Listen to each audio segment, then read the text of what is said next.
يمدون في البيت ثم لا يبصرون وإذا لم تأتهم بآية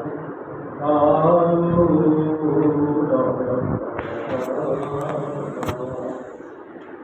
قل إنما أتبع ما يوحى إلي من ربي هذا بصائر من ربكم وهدى ورحمة لقوم يؤمنون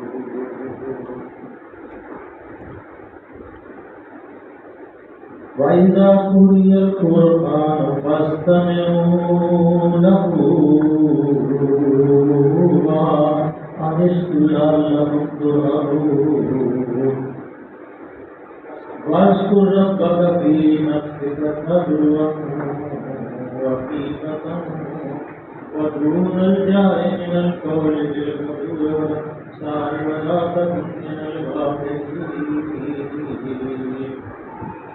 إن الذين عند ربك لا يستكبرون عن عبادته ويسبحونه وله يسجدون صدق الله العلي العظيم وصدق رسوله النبي الكريم ونحن لا من الشاهدين والشاكرين والحمد لله رب العالمين رب اشرح لي صدري ويسر لي امري واحلل عقدة من لساني يفقهوا قولي یہ سورہ سجدہ نے تلاوت کی ہے سب جب فارغ ہو جائیں تو سجدہ تلاوت امام ابو حنیفہ کے نزدیک تو واجب ہے، دوسرے اماموں کے قریب یہ سنت ہے، لیکن جمہور کا طریقہ یہ ہے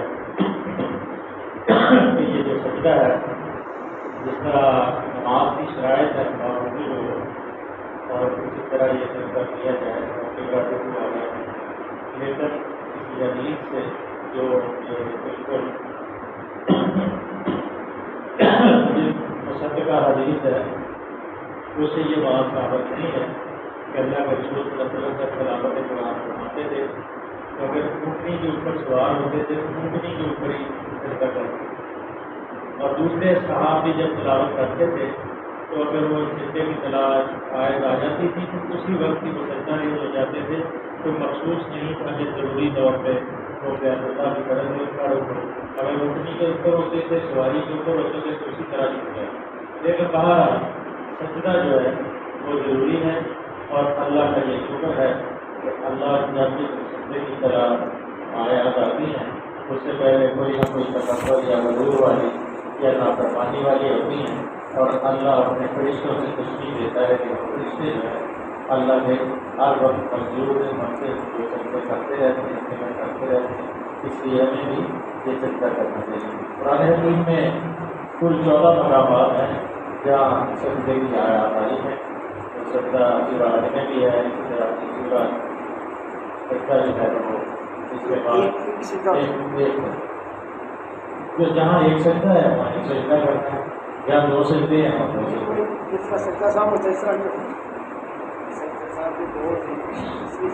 نہیں، یہ سجدہ تعاون ایک ہے۔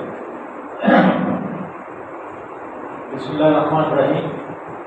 کل میں نے آپ کے سامنے گزارش کی تھی کہ جو صاحب تبلیغ لوگ ہیں اللہ تعالیٰ نے اپنے حبیب کی وساطت سے اللہ نے جو عوام الناس ہے جو داعی کا کام کرتے ہیں جو دعوت کا کام کرتے ہیں ان کی صفات کیا ہونی چاہیے وہ بیان کی تھی، اور آج اللہ تعالیٰ کے لیے قرآن حکیم کی آخری آیات ہیں اور آخری احکامات ہیں، اور اس میں آخر پہ یہ جو مدعی کیا ہے اس کو بلایا گیا ہے کہ بھائی قرآن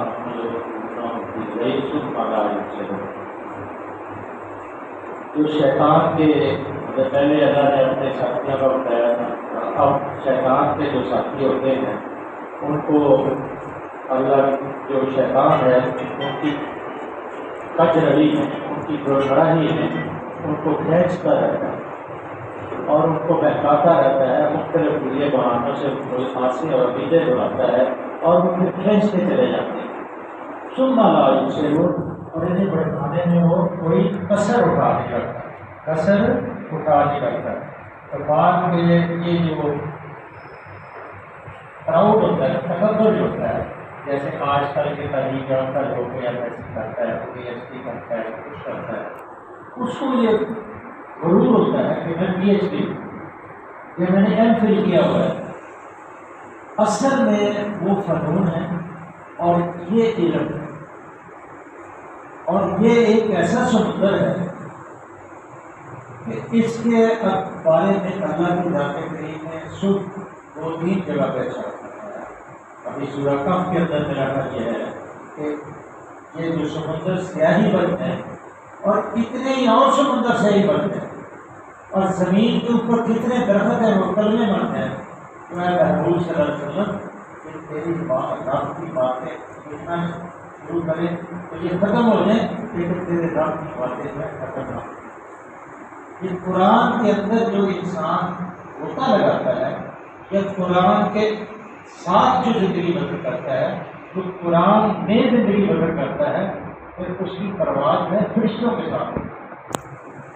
اور وہ پھر اس کو وہ چیزیں نظر آتی ہیں جو عام انسان کے بس کی بات ہے۔ اس لیے یہ جتنے علوم لوگ حاصل کرتے ہیں اور اسی علوم کی وجہ سے وہ تکبر کرتے ہیں، اور اسی تکبر کی وجہ سے وہ معاشرے کے اندر اپنی رائے کو ہمارے اوپر مسلط کرتے ہیں، اور وہ رائے شیطان کی رائے بھی ہو سکتی ہے، ان کی اپنی رائے بھی ہو سکتی ہے، لیکن سب سے بہترین ہدایت یہ قرآن ہے۔ جیسے اللہ نے فرمایا وَإِذَا لَمْ تَأْتِهِمْ بِآيَةٍ قَالُوا، اے نبی صلی اللہ علیہ وسلم جب تم ان لوگوں کے سامنے کوئی نشانی یعنی معجزہ پیش نہیں کرتے کہ آیت قالوا، تو یہ کہتے ہیں، کیا کہتے ہیں؟ لَوْ اسْتَبَعْتَهُمْ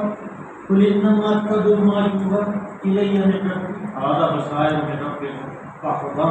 وَرَحْمَةٌ لِّقَوْمٍ يُؤْمِنُونَ۔ وہ کیا کہتے ہیں کہ بھائی تم جیسے نبی بن گئے ہو، نبوت کا جیسے تم نے اعلان کر دیا ہے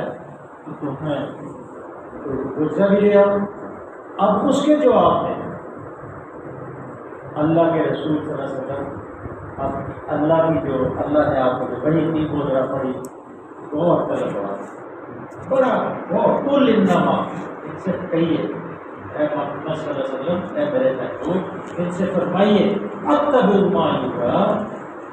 کہ میں تو صرف اس وحی کی پیروی کرتا ہوں جو میری طرف وحی کی جائے۔ اب یہ بہت غلط ہوتا ہے، آپ اس کو ذرا دل میں میں سینے میں جذب کر لیں کہ اللہ کے نبی کی بات الگ دے کے جو بھی آپ کی زبان سے نکلا ہے وہ اللہ کی وحی ہے، اور جو آپ کی زبان سے نکلا ہے وہ ویسا ہی ہے جیسے یہ قرآن، اور ویسا ہی قابل عمل ہے جیسا یہ قرآن۔ اس لیے اللہ نے اپنے حبیب کو یہ ہدایت فرمائی کہ ان سے کہیے انما اتبع، میں تو اس چیز کی اتباع کرتا ہوں جو وہی میری طرف کی جائے۔ ہذا بصائر، اب تم معجزے کا تقاضا کر رہے ہو نا، ہذا بصائر، سب سے بڑا معجزہ یہ کتاب ہے، جو اس کے ساتھ جڑ جاتا ہے اس کی زندگی کے اندر کیسی تبدیلی آتی ہے۔ وہ پہلے ظالم تھا، ظلم کو ترک کر دے، سود کھانے والا تھا، سود کو ختم کر دے، اگر زانی اور شرابی ہے اس کو چھوڑ دیتا ہے، اگر دولت اس کو چھوڑنی پڑے، دنیا چھوڑنی پڑے، چھوڑ دیتا ہے، لیکن اس کتاب کو نہیں چھوڑتا۔ یہ کتاب ایک معجزہ ہے اور یہ چیلنج ہے،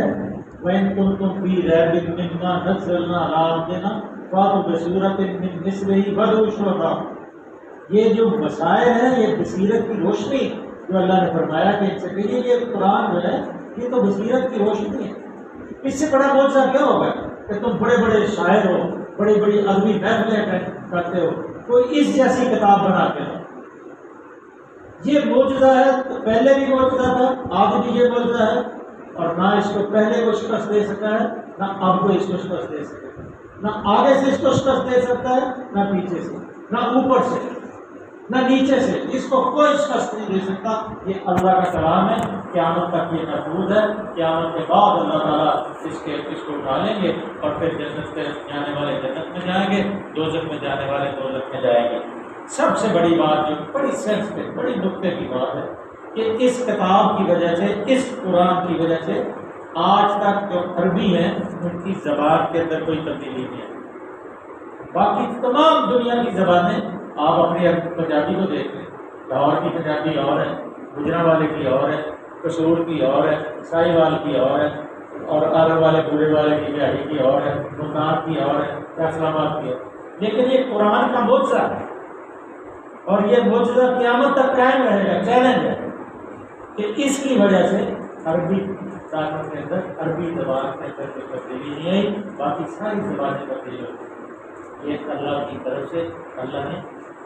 یہ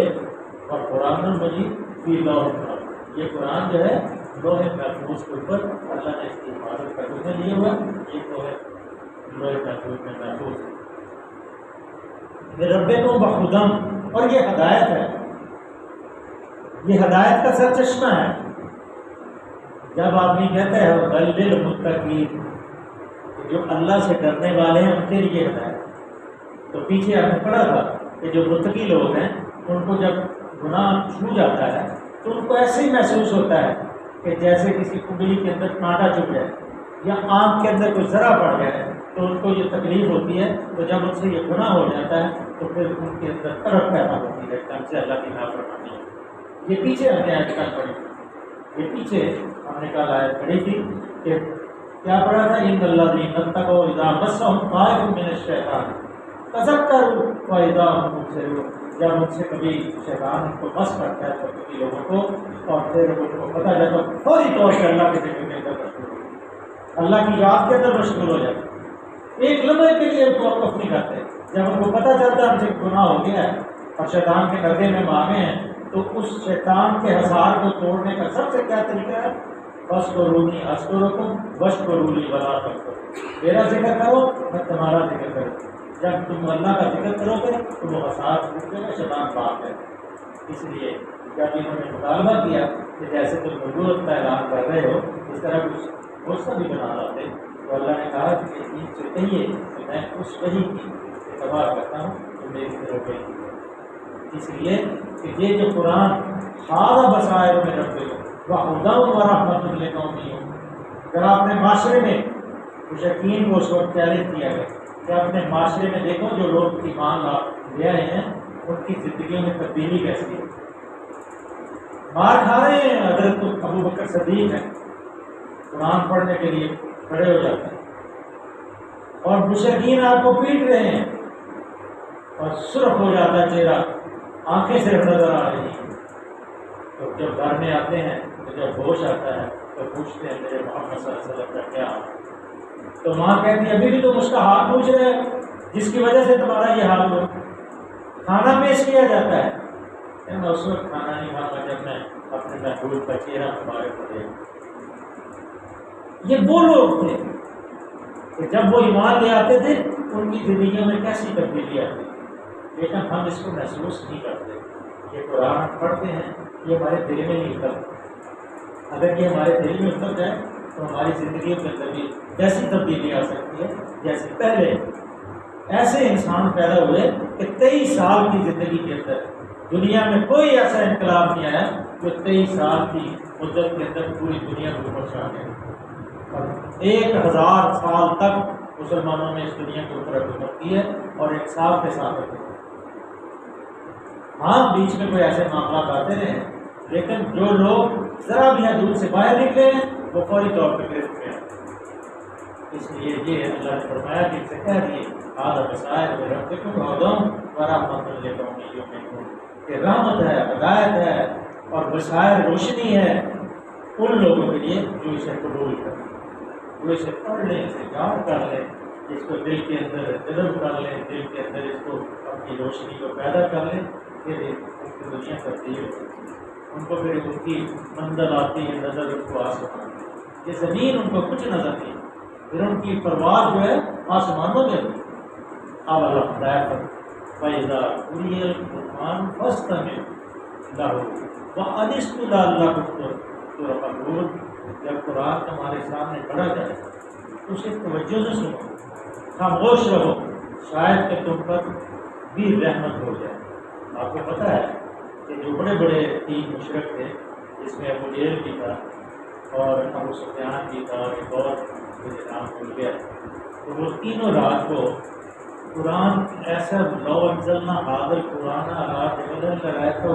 خاشعا متصدعا من خشیۃ اللہ. یہ قرآن کے اندر ایسی تصویر ہے کہ اگر اللہ فرماتے ہیں میں پہاڑوں پہ نازل کرتا تو میرے خوف سے پہاڑ پھٹ جائے, ریزا ریزا ہو جائے. اور جب یہ قرآن پڑھا جاتا ہے تو جو سمجھتا ہے نا اس قرآن کو, وہ عربی دان وہ اس کی الگ بے کو سمجھتے تھے. اب آپ حرم میں جب قرآن تلاوت کیا جاتا ہے تراویح کے اندر تو امام رو رہا ہوتا ہے اور جس کو عربی سمجھ آتی ہے وہ بھی رو رہا ہوتا ہے. اللہ کے نبی صلی اللہ علیہ وسلم یا صحابہ جب تلاوت کرتے تھے تو جب رحمت کی آیتیں آتی تھی اللہ کے دعا کرتے تھے رحمت کی دعا, اور جب کوئی عذاب کی تو اللہ سے استغفار کرتے تھے, رک رک کے دعائیں مانگتے تھے اللہ ہمیں اس عذاب سے بچا. اور جب ان کے سامنے یہ آیات پڑھی جاتی ہیں ان کی زبان سے, جب یہ نکلتی ہیں تو وہ زاروں پٹھار ہوتے ہیں اور اتنا روتے ہیں تو ان کو پتہ ہے ہم کیا پڑھ رہے ہیں, لیکن ہماری بات بھی سنتی ہے, ہمیں یہ پتہ نہیں ہے پڑھ کے رہتے. لیکن اپنی مجلس کی دیکھیے, ہم 20 منٹ کے لیے لوگ کو درخواست کرتے ہیں. پہلے دن سے جو مجلس تھی اس میں 1-2 آدمی پڑھا, اور یہ ہم دیکھ کے پڑھتے ہیں تاکہ چلے شاید کسی دل کو ادھر جائے تیری بات. یہ کلام نرم و نازک جو ہے یہ بڑا نرم و نازک کلام ہے, لیکن ہو سکتا ہے کسی کے دل میں اللہ کا خوف پیدا ہو جائے اور کام بن جائے. اللہ فرماتے ہیں جب قرآن تمہارے سامنے پڑھا جائے تو اسی توجہ سے اور خاموش رہو, شاید کہ تم پر بھی رحمت ہو جائے. اس میں نماز میں جو قرآن پڑھتے ہیں اس کے بارے میں بھی ہے, دوسرے قرآن کے بارے میں بھی ہے, اور بعض ائمہ کے درمیان اس میں اختلاف بھی ہے. لیکن بہرحال جب قرآن بالجہر پڑھا جائے تو اس کے پیچھے قرآن کو نہیں پڑھنا چاہیے. اللہ کے نبی صلی اللہ علیہ وسلم قرآن پڑھ رہے تھے تو پیچھے صحابی نے قرآن پڑھا تو پوچھا کس نے پڑھا, تو صحابی نے کہا میں یا رسول اللہ میں نے پڑھا. تو آپ نے فرمایا کہ کیا تم قرآن میں میرے ساتھ جھگڑا کرتے. مگر جو تلاوت کی جا رہی ہے, لیکن بعض ہے کہ لا صلاۃ الا بالفاتحہ کہ جو دوسرے ائمہ ہیں انہوں نے یہ کہا کہ نماز پورا فاتحہ کے بغیر نہیں ہوتی. تو بعد پیچھے جو امام ہے سمجھدار وہ جب سورہ فاتحہ پڑھتا ہے تو وہ الحمدللہ رب العالمین کہہ کے تھوڑا توقف کرتا ہے تاکہ پیچھے اگر پڑھنے والے ہیں تو وہ بھی الحمدللہ رب العالمین. پھر وہ کہتا ہے الرحمن الرحیم, تو پھر وہ توقف کرتا ہے پیچھے بھی کہہ لیتے ہیں. اس میں قرآن بھی پڑھا جاتا ہے الرحمن الرحیم. پہلے دن جب بھی قرآن پڑھتے ہیں اس طرح سورہ فاتحہ پڑھتے ہیں تاکہ پیچھے مقتدی جو ہیں وہ بھی اپنی سورہ, کیونکہ لا صلاۃ الا بالفاتحہ. پھر یہ حدیث بڑی سکے بند حدیث ہے کہ نماز سورہ فاتحہ کے بغیر نہیں ہو گئی. لیکن اگر آپ بالجہر جو نماز پڑھی جاتی ہے اس کے پیچھے قرآن کو پہلے سنت والجماعت جو لوگ ہیں جو امام بخاری امام ابو حنیفہ کے قائل ہیں وہ بھی صحیح ہے. بس تو رب فی نفس کا صدر خفیفۃ بدون الجہر من القول بالغدو والآصال ولا تکن من القانون. نبی صلی اللہ علیہ وسلم اپنے رب کو صبح و شام یاد کیا, ہی دل نے جاری اور خوف کے ساتھ اور زبان سے بھی ہلکی آواز کے ساتھ تم ان لوگوں میں سے نہ ہو جاؤ جو غفلت میں پڑے ہوئے. یاد کرنے سے مراد صبح کی نماز بھی ہے اور شام کی نماز بھی ہے اور یاد کرنے بھی ہے, لیکن ہر وقت اللہ کی یاد سے انسان کو یہ دائماً یہ ہے بلا کر صبح شام اللہ کا, جیسے ہم کہتے ہیں ہر وقت یاد دوسرے کام کی لگا جاتی ہے. ہمیں ہر وقت اللہ نے فرمایا کہ میرا ذکر کر, کھانا کھاؤ بسم اللہ الرحمن الرحیم, کھانا کھانے کے بعد الحمدللہ الذی اطعمنا واسقانا وجعلنا من المسلمین. بیت الخلاء میں جاتے اللہ مانی اعوذ بک من الخبث والخبائث. باہر آتے الحمدللہ الذی احیانی ما نمات الحمدللہ الذی اذهب عنا الآفات. تو چھوڑنے لگے ہیں اللہم, جب چھوڑے ہیں اللہم بیچنے کا متوحیا, جب جاگ رہے ہیں الحمدللہ الذی احیانی بعد ما اماتنی علیہ النشور. یہ چند دعائیں ہیں, اگر اللہ کے ذکر کو آپ بلند کرنا چاہتے ہیں تو اس کو یاد کر لیں. آہستہ آہستہ پھر آپ اللہ کے ذکر کے اندر مشغول ہو گئے. ان الذین عند ربک لا یستکبرون عن عبادتہ ویسبحونہ ولا یستکبرون، جو فرشتے ہمارے رب کے تقرب کا مقام رکھتے ہیں، جو اللہ کے فرشتے عرش کے معلیٰ کے قریب رہتے ہیں، وہ کیا کرتے ہیں؟ وہ کبھی اپنی بڑائی کے گھمنڈ میں تکبر نہیں کرتے کہ میں صاحب علم، میں جبرائیل، میں میکائیل، کہ ہم اللہ کے بندے ہیں، ہم اللہ کے مطیع اور فرما بردار ہیں۔ وہ ہر وقت اس کی عبادت سے منہ نہیں موڑتے، ہر وقت اس کی بندگی کے اندر لگے رہتے ہیں، اس کا ذکر بلند کرتے ہیں اور اس کی تسبیح کرتے رہتے ہیں، تو اس کے آگے جھکے رہتے ہیں۔ اب یہ سجدہ تلاوت میں نے آپ سے گزارش کر دی ہے، صدق اللہ علیہ العظیم۔ آج اس الحمدللہ سننا الحمدللہ مکمل ہو گئی ہے۔ اب چھٹیوں کے بعد انشاءاللہ سورہ انفال شروع کریں گے۔ جو صاحب نے تشریف فرما ہے، میں ان سے گزارش کروں گا کہ یہ اپنے تسلسل کو منقطع نہ کریں، آتے رہیں، میرا بھی حوصلہ بڑھتا رہے گا اور آپ کی وفاقت سے ہو سکتا ہے، آپ کی دعاؤں کے ذریعے سے میرا جو دل گمراہ ہے، جو گناہوں کے اندر ڈوبا ہوا ہے، تالا سیاہ ہے، ہو سکتا ہے کوئی اس کے اندر چمک آ جائے، کوئی روشنی پیدا ہو جائے اور ہم ہمارا کام بن جائے۔ اللہ سے دعا ہے کہ اللہ کی ذات کریم ہمیں قرآن کو سمجھنے اور اس کے اوپر عمل کرنے کی توفیق عطا فرمائے۔ الحمدللہ والصلاۃ والسلام علی سید الانبیاء اللهم إني أعوذ بك من الخبث والخبث والكسل والخبث اللهم حاسبني حسابا يسيرا اللهم إني أسألك علما نافعا صالحا مشكورا ذنبا مغفورا رزقا واسعا حلالا طيبا اللهم مغفرتك أوسع من ذنوبي ورحمتك أرجو اللهم مغفرتك أوسع من ذنوبي ورحمتك أرجو اللهم حاسبني حسابا يسيرا۔ اللہ اس قرآن کو پڑھنا قبول کرنا لے، کبھی یہ نہیں کہ اللہ ہم پہلے زبان نہیں ہیں، اللہ ہمارے غلطیاں خدائیں اپنی، اللہ ہم سے درگزر کرنا، ہمیں معاف کرنا، ہمارے بیماروں کو شفا عطا فرما۔ اللہ ہمیں کسی کا محتاج نہ کر، نہ ذہنی نہ بدنی، یا اللہ نہ مالی، اللہ سب کو صحت مند اور تندرست کرا۔ اللہ جب تک زندگی ہے اللہ کسی کا محتاج نہیں، اللہ صالح اور نیک اولاد عطا فرما، اللہ گھروں میں عافیت عطا فرما، بیماروں کو شفا عطا فرما، اللہ تندرستوں کو بڑی مدد، اللہ جی اتنے فوت ہو گئے اللہ سب کو معاف کرے۔ صلی اللہ تعالیٰ علیہ وسلم۔